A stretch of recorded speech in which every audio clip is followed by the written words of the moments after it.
welcome to part 2 of our PyAudio visualizer slash spectrum analyzer. And in this video I'm going to show you how to use SciPy's FFT algorithm to add the spectrum viewer. So in the top we've got our waveform viewer, which we showed how to do in the first video, and below it we have the spectrum. So just to give you an example, if I provided a nice pure tone, you can see that it shows some pretty clear peaks. So it's fairly responsive. I'm getting about 15 frames per second, which isn't too bad. So let's get started and show you how to set this up.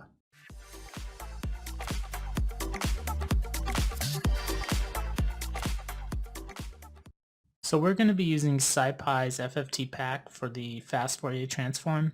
And if you're unfamiliar with the Fourier transform, I have some videos which I'll link in the description, which go into detail and explain some of the basics and do some visualization. And feel free to research online. There's tons of material. In this video, I'm not going to go too in depth with it because there's so much to talk about. I'm just going to focus on the key instructions for using SciPy's FFT pack.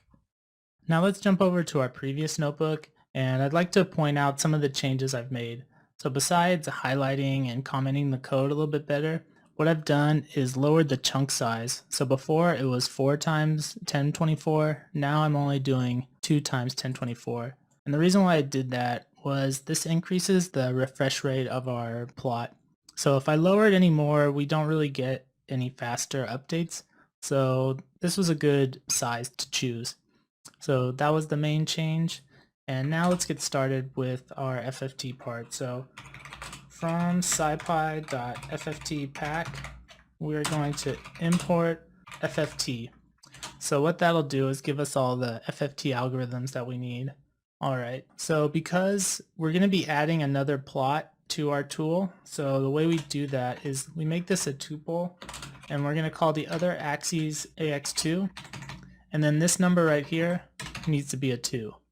Alright, so the next thing we need to do is create our X variable for the spectrum. So that's going to be a frequency range. And I'm going to call it XFFT. And we're going to use linspace for this. And it's going to go from 0 to rate. And the number of points we're going to use is chunk. So you might be thinking, hey, if our sample rate is 44.1 kilohertz, shouldn't the range go from half of that? Because based on the Nyquist frequency, we can't resolve frequencies above half the sample rate. And you're right, but we are going to be plotting it up to 22 kilohertz, and you'll see how that works in a second. So the next thing we want to do is create our new line object, and I'm just going to call that line FFT, and don't forget the comma after it, and that's going to be equal to AX2, and we're going to plot the X FFT, and the Y data doesn't matter. Remember, it's going to get updated in a loop anyways. So we're just going to use some random data, random.rand, and the size of it is also going to be chunk, and the line formatting will do the same thing and make it line width 2. Alright, so the last thing I want to do before we get into the loop is I want to change the X limits on our second plot. So ax2.set xlim, we're going to go from 20 up to half the rate. So the reason why I'm doing 20 is because at 0, we're not getting any data there. The line sort of is discontinuous, so a good spot is up to 20. So before we get into our while loop, I'd like to take a moment to give a brief demonstration of how the FFT algorithm works. So if I come down here, and what I'm going to do is let's just take the FFT of a simple sine wave, and we're using the same X variable from above, which was 0 to 2 chunks. So if I were to run this, you can see that the values it returned are complex numbers, and you can see that this point here and this point here, they're complex conjugates of each other. Basically what that means is the sign changes on the complex number. Same with this and this. You can see that the real part is the same or almost the same, but the complex part has a different sign. This one's plus, this one's minus. So if I were to, let's go ahead and plot this. We'll do plt.plot. And also what I'm going to do is I'm going to do np.abs, and what this does is it converts those complex numbers into real numbers. So now when I plot this, you can see that there's two peaks, but we're plotting a sine wave. So what's going on here? Well, we're actually getting two frequencies. One is the complex conjugate, or you can think of it as the negative frequency of it. So that's what we're getting when we call FFT. We're getting double the data. And that's not what we want. We just want half of it. So what we're going to do is our FFT, we're only going to take the first half of it. So I'll show you how to do that here. We're basically going to slice half of it out. Now we'll come up to our while loop, and right below where we set the line data for our waveform, I'm going to create a new variable called yFFT, and that's going to be equal to the FFT of our integer data, so data int. So now, once we take that, we need to do our slicing. We also want to rescale it to sort of normalize it so all the peaks are less than 1. And then we need to set the y data for our spectrum plot. So we're going to do all of that in one line. So we're going to call line fft dot set y data. And then in here, we are going to do our rescaling and our slicing. So let's do the slicing first. So we're going to call numpy.abs, which again just passes us just gives us the real values of our complex array. And so it's going to be absolute of yFFT. And also we want to do our slicing. So the slicing is going to be the first half. And this if we look, this thing is going to be the length of 2 chunks. So we're just going to go from 0 to 1 chunk. So that's the rescaling, or that's the slicing. So now let's do the rescaling.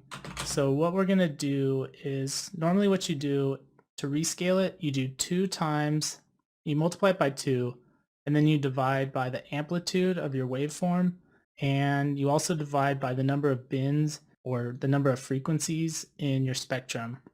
So let's do that. Let's multiply by 2, and then we're also going to divide by the amplitude, which was 256, and we're going to multiply the number of bins, which is chunks. Alright, so now this should be everything we need. So let's go ahead and run it. Alright, so you can see here that looks like we're getting what we should be getting. The one thing, I see what the problem is. So what I want to do, instead of having a linear x scale, I want to make this semi-log or a log scale, because you can see here the linear, typically you'll see a spectrum in a log scale. This is sort of not the way I'm used to seeing it, or usually you won't see it this way. So let's go ahead and do that. So up here where we set our line, or where we create our line data, let's change this to semi-log x. Cool, this looks a little more normal. So now you can see that we've got our waveform up top and our spectrum below. So let me try and give it a pure sine wave. So you can see here the nice strong peak, and let me go ahead and do the tone generator again, just to check that everything's correct and we're getting the right frequency. So I'm going to go ahead and play a 440 hertz tone. So you can see here, 440. So if I hover, you can see, it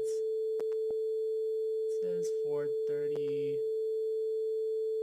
I'm looking right here in this area. So 430, close enough. So yeah, we've got our axes scaled correctly, and just to show you how fast this thing's going, if now when you hit stop, it's calculating what the average frame rate was. So I'm getting 13 frames per second here. So I think that's going to do it for this video. In the next one, we'll try and clean this up, maybe try a new plotter, maybe try different algorithms to try and speed this thing up. And then we'll look into, I don't know, maybe some audio processing. Maybe we can save the data, filter the data, make some cool sounds, things like that. If you've got any suggestions, leave comments below. If you like the video, give it a like. And if you want to be here for the next video, hit the subscribe button. Thanks, guys. See ya.